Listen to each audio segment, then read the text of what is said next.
चढणी आपण प्रचाराचा शुभारंभ केला आणि आज 7 ठिकाणी रामनवमीनिमित्त आपण हे करत आहोत आणि त्याच पद्धतीने त्या परंपरेला आपण पुढे नेत आहोत।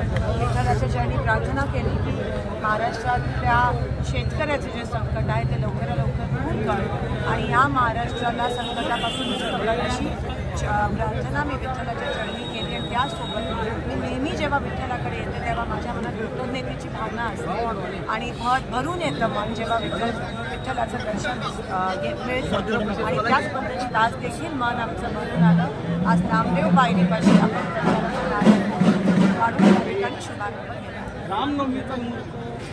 रामनवमी चांगला दिवस असतो म्हणून तो अर्ज ठेवला या पायावर माझा प्रश्न राहिला आपण दरवेळी अर्ज ठेवतात आज मुखदर्शन होत आहे म्हणून अर्ज तो ठेवलाच जातो। तो प्रत्येक वेळेस उपस्थित राहणार। उद्या तो ठेवला जाईल वेगवेगळ्या ठिकाणी। आम्ही 7 ठिकाणी ठेवणं शक्य नाही। आज प्रचाराचा नारळचा शुभारंभ काही 40 वर्षापासून विकास केला नाही असा काल आरोप फडणवीस साहेबांनी केला। सोलापूर जिल्ह्याचा 40 वर्षापासून विकास झाला नाही।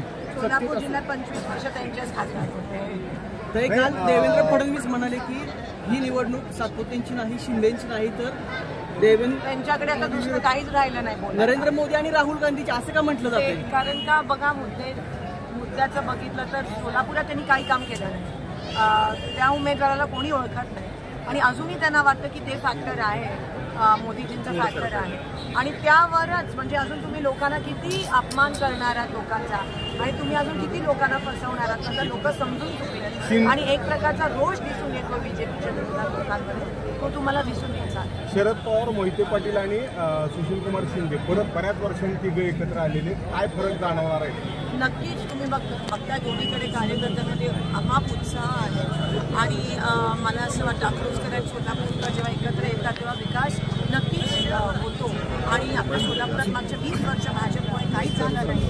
हे आता तर महाविकास आघाडीचे दोन्हीकडे उमेदवार आले विकास तुम्हाला उद्या कुणाच्या उपस्थितीत अर्ज उद्या आमचे सगळे महाविकास आघाडीचे जे नेतेगण आहेत सोलापुरात आणि त्या ठिकाणी नाना पटोलेजी पण येणार आहेत शिवसाहेब पण असणार त्यांच्या उपस्थितीत